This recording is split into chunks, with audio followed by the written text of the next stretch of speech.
আমাদের খাদিজা এডিটিং এর সকল প্রকার পার্ট গল্প দেখতে আমাদের চ্যানেলটি সাবস্ক্রাইব করে পাশে থাকা বেল আইকনটিতে ক্লিক করে অল নোটিফিকেশন অন করে দিন। এখন শুধু আমাদের কবুল বলা বাকি, তোমাকে আমি আর হারাতে দিব না। রাত 8টার দিকে ফারাজ বাড়ি ফিরল। সন্ধ্যায় বের হয়েছিল সে। অনেকদিন বন্ধুদের সাথে আড্ডা দেওয়া হয় না বলে বন্ধুরা তার উপর অভিমান জমিয়েছিল। আজ তো একজন ফোন করে দেখা করতে বলার পর কথার তালতালে বলেই ফেলল, কলেজ লাইফ শেষ হওয়ার পর সবাই নিজ নিজ জীবন নিয়ে এতই ব্যস্ত যে বন্ধু নামে যে কিছু পৃথিবীতে আছে সেটাই ভুলে বসেছে। ফারাজ নিজেই কাছে পিঠে যারা থাকে সবাইকে ফোন করে ডেকে এক জায়গায় করেছিল আজ। অনেকদিন পর সবাই মিলে খুব ভালো সময় কাটিয়েছে। ফারাজ বাড়ি ফিরল একটা সাদা খাম হাতে করে। রুমে প্রবেশ করে এই খামটা টেবিলের উপরে রেখে ফ্রেশ হতে চলে গেল। ফারাজকে অন্যদিনের তুলনায় অস্বাভাবিক দেখাচ্ছিল বলে সে ফারাজের সাথে কথা বলার জন্য অপেক্ষা করছিল। ফারাজ ওয়াশরুম থেকে মাথা মুছতে মুছতে বের হলো। নগ্ন শরীর, মাথা থেকে পানি ঝরে সারা শরীরে ছড়িয়ে পড়েছে। ফারাজ মাথার পেছনটা মুছতে মুছতে বলল, নীরা ফিরেছে? বেলা উঠে দাঁড়িয়ে স্বাভাবিকভাবেই বলল, হ্যাঁ, সাদমান ভাই সন্ধ্যার পর এসেছিল, নীরাকে রেখে গিয়েছে। বিয়ের ডেট কবে পড়তে পারে কিছু বলেছে? মানে এই সপ্তাহে হবার সম্ভাবনা আছে কি? মেলা আমতা আমতা করে বলল, সেটা তো জানি না। জানতে হতো। কেন, কিছু হয়েছে? আপনাকে অস্বাভাবিক লাগছে? সবকিছু ঠিক আছে তো? আপনি কি কোনো কারণে আমার উপর রেগে আছেন? ফারাজ মুখ লুকিয়ে মৃদু হাসল। সে যদিও একটু এমন অভিনয় করতে চেয়েছিল, বেলাকে ভরকে দিতে তার দারুণ লাগে।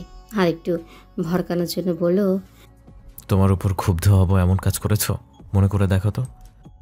বেলার মুখ মলিন হলো। কিছুক্ষণ চুপ থেকে মনে করার চেষ্টা করলো, কিন্তু সেরকম কিছুই মনে হলো না।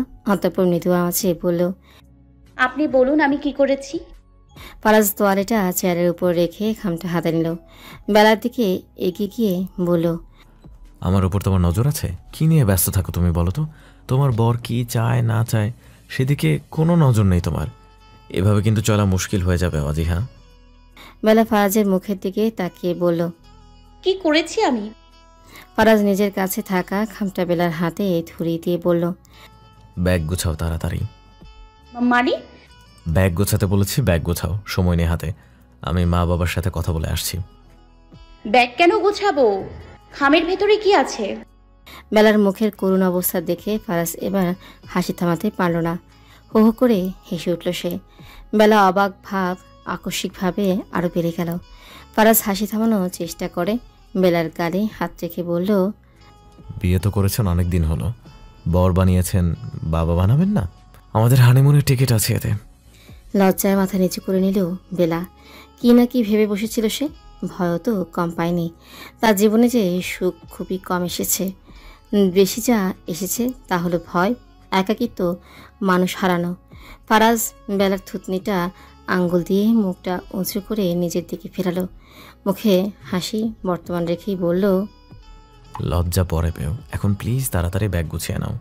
আমাদের গাড়ি ছাড়বে রাত 11টায়। খাওয়া দাওয়া করে বের হতে হবে। শেফন জর্জেট শাড়ি যেগুলো আছে নিয়ে নাও। ওখানে তুমি শুধু আমার বউ, বাড়ির ছেলের বউ না। ফারাজকে ধাক্কা দিয়ে সরিয়ে দিয়ে নিজেও খানিকটা দূরে সরে এলো। বেলা মেটে মেটে হেসে বলল, বাজে কথাবার্তা রাখুন তো। বাজে কথাবার্তা কাজ কিছুই করে নাই। চলো আগে বাজে কথা কাকে বলে সংজ্ঞা সহ সব বুঝাই দেব। ফারাজ মুচকে এসে কথাটা বলে বাহিরে চলে গেল। ফারাজ আর বেলার ঘুরতে যাওয়ার কথা বাড়িতেই তুলতেই কেউ আর বাধা দেয়নি। দুজনে নিজেদের প্রয়োজন মতো জামা কাপড় জিনিসপত্র ব্যাগে নিয়ে বাড়ির সবার কাছে থেকে বিদায় নিয়ে বাস স্টপের দিকে রওনা দেওয়ার জন্য বের হতেই ফারাজ দেখল গেটের বাইরে রাস্তার একপাশে একটা গাড়ি থামানো, পরিচিত গাড়ি। রফিক চাচাকে বলে বের হতেই গাড়ি থেকে কেউ নামলো। বেলা হঠাৎ সেদিকে তাকিয়ে হকচকিয়ে গেল। সেদিকে তাকিয়ে বলে উঠল, ভাইয়া। ওহাজ রাস্তার ওপাশ থেকেই বলে উঠল, দুজন এ পাশে এসো, বাসের ওখানে রেখে আসি। ফারাজ বেলার দিকে তাকে মিষ্টি হেসে বলল, চলো, তোমার ভাই আমাদের হানিমুনের এক ধাপ সহজ করে দিচ্ছে, আমাদের উচিত সেটা গ্রহণ করা। বেলা কোনোই দিয়ে ফারাজের পেটের পাশে আঘাত করে ভ্রুকুচকে বলে উঠল, একদম আজে বাজে কথা বলবেন না, ভদ্র সভ্য হয়ে থাকুন। চলো, হচ্ছে তোমার? কি? দেখতে থাকো। দুজনে গিয়ে গাড়ির সামনে দাঁড়ালো। ওয়াজ বেলার দিকে চেয়ে মিষ্টি এসে বলল, ভাবলাম ফ্রি আছি, তোমাদের বাস অবধি এগিয়ে দিয়ে আসি। প্রয়োজনীয় সব জিনিসপত্র নিয়েছে তো?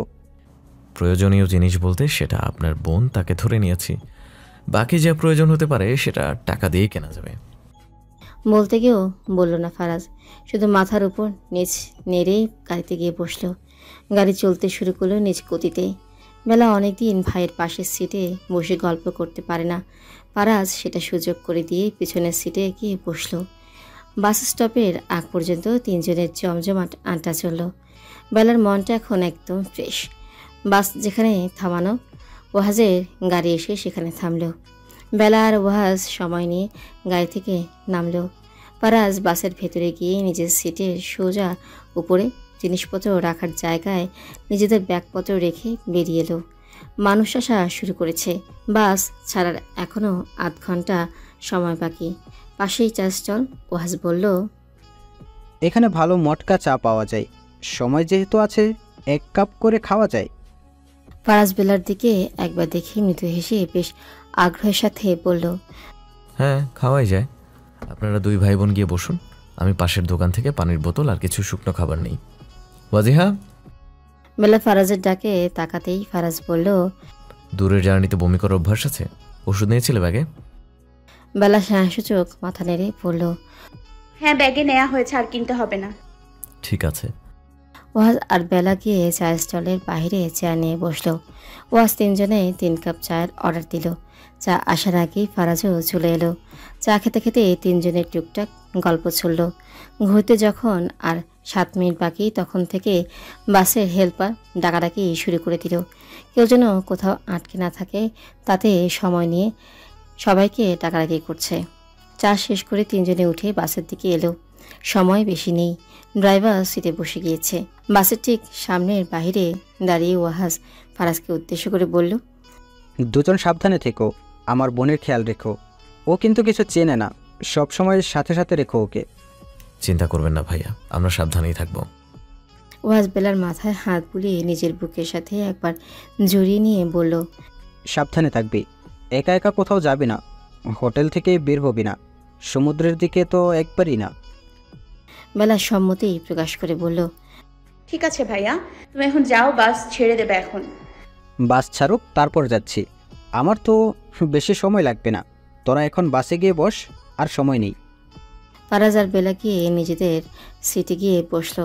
বেলা জানালার কাছ থেকে ওয়াজকে বিদায় জানালো।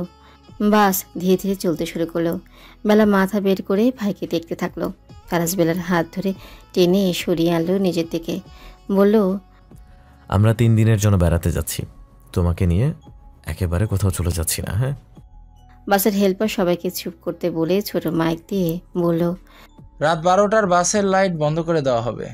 কারো অন্ধকারের সমস্যা নেই তো? অনেকক্ষণ যেহেতু বাস চলবে, তাই আপনাদের রাতে ঘুমানো প্রয়োজন। 9 ঘন্টার বেশি জার্নি করতে হবে। 12টার দিকে কোনো একটা হোটেল দেখে থামানো হবে 10 মিনিটের জন্য। কারো টয়লেট প্রস্রাবের জন্য যাওয়া লাগলে যাবেন। এরপর আবার ফজরের সময় 20 মিনিটের জন্য থামানো হবে। কথা ক্লিয়ার সবার কাছে? বাসের সবাই একযোগে হ্যাঁ বলে উঠল। বাস নিজ গতিতে মহাসড়কে চলতে শুরু করলো। উদ্দেশ্য কক্সবাজার। ফারাজ বেলার ফিসফিসিয়ে গল্প চলল প্রায় ঘন্টাখানেক। আলোতে বেলার ঘুমের সমস্যা হয়। বাসে যতক্ষণ আলো জ্বলেছে ততক্ষণ দুজনেই গল্প চলেছে। সামনে এবং পেছনের সিটে 2-4 জনের সাথে টুকটাক পরিচয় হয়েছে তাদের। যেহেতু একই জায়গা থেকে যাচ্ছে, একই জায়গায় যাবে, অবস্থান করবে এবং একই সাথে ফিরে আসবে, তাই পরিচয় হওয়াও জরুরি। ঠিক রাত 12টার সময় 10 মিনিট ব্রেকের পর বাসের আলো নিভিয়ে দেওয়া হলো। বেলা সিটে হেলান দিয়ে মাথা রাখতে পারছে না, ঘাড়ে ব্যথা করছে। ফারাজ সেটা খেয়াল করে নিজেই হাত বাড়িয়ে নিজের কাঁধের উপর বেলার মাথা এগিয়ে নিল। উঁচু হয়ে বসলো নিজে, যেন মাথা রাখতে সুবিধা হয়। বেলা মৃদু হেসে ফারাজের কাঁধে মাথা রেখে হাত ধরে বলে উঠল, সারা রাত আমার শরীরের ভার সহ্য করতে পারবেন? 3 কবুলের মাধ্যমে তোমার সারা জীবনের দায়িত্ব সৃষ্টিকর্তা আমাকে দিয়ে দিয়েছে, সেখানে তুমি একটা রাতের কথা বলছো। শুভরাত্রি। মৃদু হেসে বলল বেলা। তারপরে ধীরে ধীরে ঘুমে তলিয়ে গেল। আর ফারাজ কোনো বিপদ যেন ছুঁতে না পারে তার জন্য 2 চোখের পাতা আর এক করল না। সকাল 9টার দিকে হোটেলের সামনে এসে গাড়ি থামলো। নিজেদের জিনিসপত্র নিয়ে হোটেলে চলে গেল সবাই। আগে থেকেই নিজেদের জন্য রুম বুক করে রাখা হয়েছে। রিসেপশন থেকে নিজেদের রুমের চাবি নিয়ে রুমের উদ্দেশ্যে চলল বেলা আর ফারাজ। বেলা এদিক ওদিক তাকিয়ে শুধু এটা ওটা দেখছে আর সেটা নিয়ে ফারাজের সাথে কথা বলছে। রুমের লক করে ভেতরে প্রবেশ করে সুইচ টিপে লাইট অন করলো ফারাজ। রুমটা অত্যাধিক সুন্দর।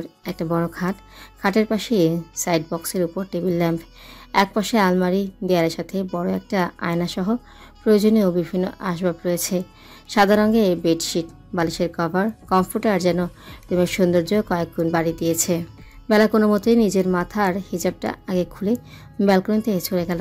রুমটা 4তলায় হওয়ায় এখান থেকে মোটামুটি অনেক কিছুই সুন্দরভাবে দেখা যাচ্ছে। সামনে থেকে কিছু দূর তাকালে সমুদ্র চোখে পড়ছে। কিছুক্ষণ পরপর মৃদু হাওয়া এসে চুল এলোমেলো করে দিয়ে যাচ্ছে। ফারাজ রুম থেকেই বলে উঠল, এই সময় কিন্তু কোথাও বের হওয়া ঠিক হবে না। এখন ফ্রেশ হয়ে আমরা নাস্তা করতে যাব। নাস্তা শেষ করে আধ ঘন্টা সময় নিয়ে হোটেলটা ঘুরে দেখতে পারো। তারপর সোজা রুমে এসে ঘুম দিব। সারা রাত ঘুম হয়নি। বিকেলের দিকে উঠে ফ্রেশ হয়ে দুজন সন্ধ্যা পর্যন্ত বিচে থাকবো। বেলা ফারাজের কথার প্রত্যুত্তর না করে তাকে ডেকে বলল, এখানে দেখে যান কি সুন্দর পরিবেশ। আমার তো এই জায়গা ছেড়ে যেতেই ইচ্ছে করছে না। ফারাজ রুম থেকে ব্যালকনিতে গেল। পেছন থেকে বেলাকে জড়িয়ে ধরে বলল, তোমার পছন্দ হয়েছে? তুমি খুশি তো? বেলা ফারাজের দিকে তাকে হাসি হাসি মুখ করে বলল, আমার খুব খুব খুব ভালো লাগছে। মনে হচ্ছে এখানেই থেকে যাই। একা? বেলা ফারাজের চোখে চোখ রেখে মৃদু হেসে বলল, আপনার সাথে। ফারাজের ঘুম ভাঙল দুপুর 3টায়। ঘুম থেকে উঠে আড়মোড়া ভেঙে পাশে তাকাতেই দেখল বেলা ঘুমোচ্ছে। মুখের উপর এসে লেপ্টে থাকা চুল সরিয়ে দিয়ে পলকহীন তাকিয়ে রইল সে বেলার দিকে। বেলার মাথার চুল তখনও ভেজা। ফারাজ বুঝলো বেলার ঘুমানো হয়তো বেশিক্ষণের না। সে হয়তো গোসল সেরে নামাজ পড়ে এসে শুয়েছে। ফারাজ ধীরে ধীরে বেলার মাথায় হাত বুলিয়ে দিতে থাকে। বেলা চোখ পিট পিট করে তাকালো।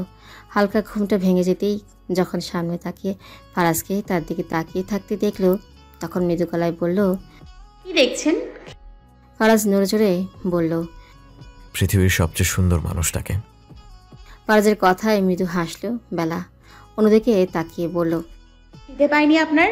খাবেন না? আমরা বাইরে যাব কখন? ফারাজ উঠে বসলো। হাত দুটো টান টান করে আড়মোড়া ভাঙলো। ফারাজের পিছে পিছেই বেলাও উঠে বসলো। ফারাজ বেলার দিকে এগিয়ে বসে মৃদু হেসে বলল, কি খাবে বলো? সামুদ্রিক কিছু খাবে? কাঁকড়া? জি ইয়া, খবরদার, ওসবের নামও মুখে নেবেন না। ওসব মানুষ খায় নাকি? পৃথিবীতে এত সুস্বাদু খাবার থাকতে আমার ওসব খেতে হবে কেন? বলে আঁচলে মুখ ঢাকলো বেলা। কপাল তার কুচকানো, যেন মুখের ভঙ্গিমা প্রমাণ করছে খাবার হিসেবে কাঁকড়া তার ঠিক কতটা অপছন্দের। বেলার মুখের অবস্থা দেখে ফারাজ ফিক করে হেসে ফেলল। হাসতে হাসতে বলল, কাঁকড়া লাভারগুলো তোমার কথা শুনলে নিশ্চিত একটা আন্দোলন হয়ে যেত। তুমি যেভাবে নাক শীতকালে। বেলা মুখ বাঁকিয়ে উঠে দাঁড়ালো। আয়নার সামনে গিয়ে দাঁড়িয়ে বলল, ওরা যদি স্বাচ্ছন্দ্যে পছন্দের কথা বলতে পারে, তাহলে আমি কেন স্বাচ্ছন্দ্যে অপছন্দের কথা বলতে পারবো না?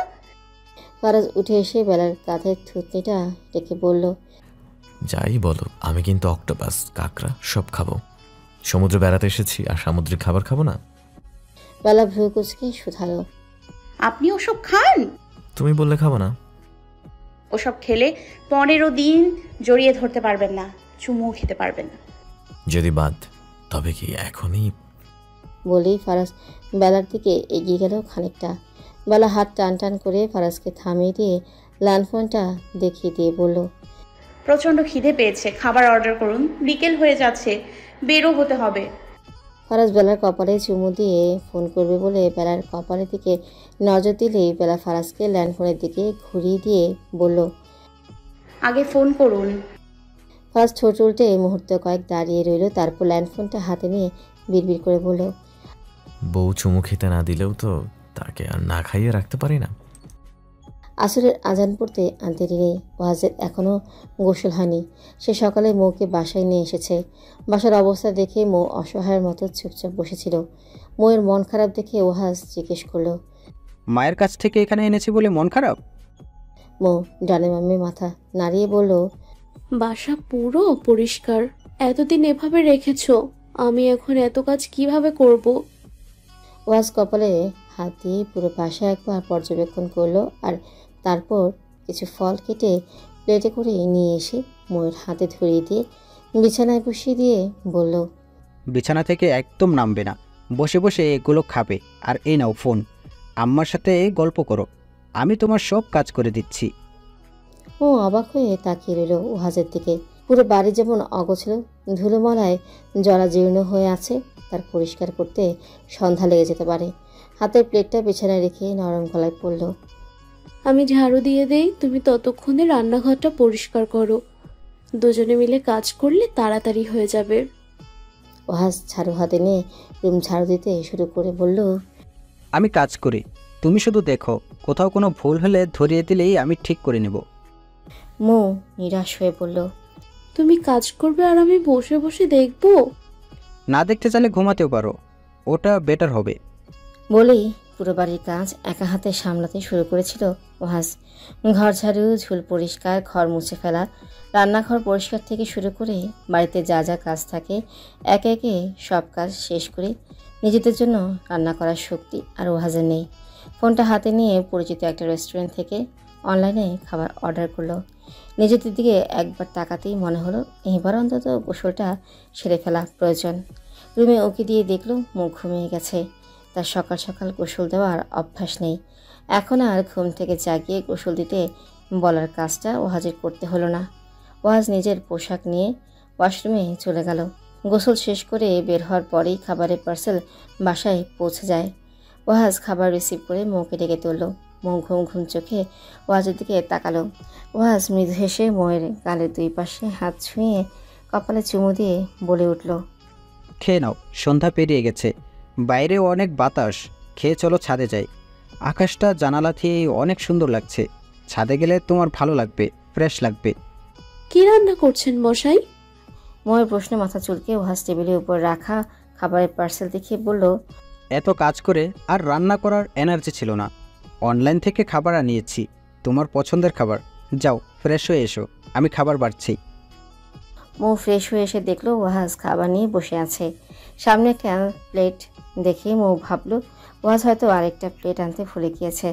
খাবার টেবিলের দিকে এগিয়ে যেতে পা বাড়াতেই ওয়াজ বলে উঠল, কোথায় যাচ্ছ? মৌ বাহিরে ইশারা করে বলল, একটা প্লেট এখানে, আমি আরেকটা নিয়ে আসছি। একটাতেই হবে, এসো। একটাতেই হবে? কেন? তোমার মা এতদিন তোমাকে নিজ হাতে খাওয়াতে পারলে আমি কেন পারবো না? আমিও পারবো, এসো আমি তোমাকে খাইয়ে দেব। মৌ কিছু না বলে ওয়াজের সামনের দিকটা এসে বসলো। এই মানুষটাকে মাঝে মাঝে অতিরিক্ত ভালো লাগে তার।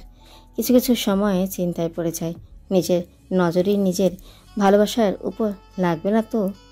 ওয়াজ খাবার প্লেট থেকে খাবার নিয়ে মৌয়ের মুখের সামনে বাড়াতেই মৌ ছলছল চোখে ওয়াজের দিকে চাইল। মৃদু গলায় বলল, আমি মানুষ চিনতে একদম ভুল করিনি। সৃষ্টিকর্তা আমার জন্য উত্তম মানুষটাকে আমার কাছে পাঠিয়েছিলেন। রাতের খোলা আকাশের নিচে দুজন সমুদ্র পাড়ে বসে বসে গল্প করছে। কিছুক্ষণ পরপর হাসিতে প্রিয় মানুষের বুকে মুখ লুকাচ্ছে বেলা। বিরতি নিয়ে নিয়ে মৃদুবন্ধ হাওয়া বয়ে যাচ্ছে। আজকের আকাশটা যেমন সুন্দর, তারার মেলা ঠিক তেমন আবহাওয়া। গরমের বিন্দুমাত্র নেই। কিছুক্ষণ বাদে বাদে যে হাওয়া আসছে সেটার আরও শীত করছে। ফারাজ এক হাতে বেলাকে নিজের সাথে জড়িয়ে রেখেছে। চারপাশে মানুষের উপস্থিতি থাকলেও নেই কোনো রকমের ভিড়। কিছু দূর ফাঁকে ফাঁকে মানুষের দেখা মিলছে। জায়গায় জায়গায় আলোর ব্যবস্থা করা হয়েছে। ফারাজ পকেট থেকে ফোনটা বের করে দেখলেও রাত 8টা বাজতে চলেছে। পাড়ের বেশিরভাগই হোটেলেই পৌঁছে গিয়েছে। নিজেদেরও তাড়াতাড়ি ফিরতে হবে ভেবে সোজা হয়ে বসল সে। এদিক ওদিক তাকিয়ে দেখলেও মানুষ আগের চেয়ে অনেক কমে গিয়েছে। বেলাকে বলল, চলো আমরা হোটেলে ফিরে যাই, এখন আর এখানে থাকা ঠিক হবে না। এসব জায়গায় যখন তখন যা তা হয়ে যেতে পারে, প্রাণেরও নিরাপত্তা নেই। প্রয়োজনের সকালে আবার আসবো আমরা। বেলা শাড়ি কুচি একটু উঁচু করে বেঞ্চ থেকে উঠে নিচে দাঁড়ালো। নিজেও এদিক ওদিক দেখে বলল, ওটাই ভালো হবে, এখানে এখন আর থাকা ঠিক হবে না। বেশ খানিকটা সময় বাইরে থাকা হয়েছে, এখন আমাদের আসলেই হোটেলে ফিরে যাওয়া উচিত। দুজন নিজেদের কথা মতো হোটেলের দিকে রওনা দিল। হোটেলের প্রায় কাছাকাছি আসতেই দূরে একটা দোকান দেখে ফারাজ বলল, কিছু খাবে? দোকান খোলা আছে। বেলা একটু ভেবে বলল, 2 প্যাকেট পটেটো হলেই হবে। বেলার মুখে পটেটো কথা শুনে ফারাজ ভ্রু কুঁচকে বলে উঠল, তোমার পটেটো খেতে ইচ্ছে করছে? বাচ্চাদের খাবার ওটা। বেলা মুখ বাঁকিয়ে বলল, প্যাকেটে লেখা আছে ওটা বাচ্চাদের খাবার। লেখা থাকলেও ওটা আমার ভালো লাগে। আমার বাচ্চা হয়ে গেলেও আমি আর আমার বাচ্চা দুজনে বসে বসে ওটা খাবো। বাচ্চার বাবা হতে আমি সদা প্রস্তুত। বেলা ঠেলে ফারাজকে দোকানে পাঠিয়ে বেলা সেখানে দাঁড়িয়ে রইল। হঠাৎ পেছনে খুবই সন্নিকটে কারো উপস্থিতি বুঝতে পেরে একটু ভয় ভয় লাগলো বেলার। সে শুনেছে এরকম নির্জন জায়গায় দিনের বেলাতেও মানুষ জিম্মি করে ছিনতাই করা হয়, আর এখন তো রাত। ভয় ভয়ে পিছনে তাকাতেই মৃদু আলোয় অপরিচিত জায়গায় পরিচিত মুখ দেখে ভয় পাওয়ার সাথে সাথে অবাক হলো। ভাঙা ভাঙা শব্দে বলে উঠল, আপনি?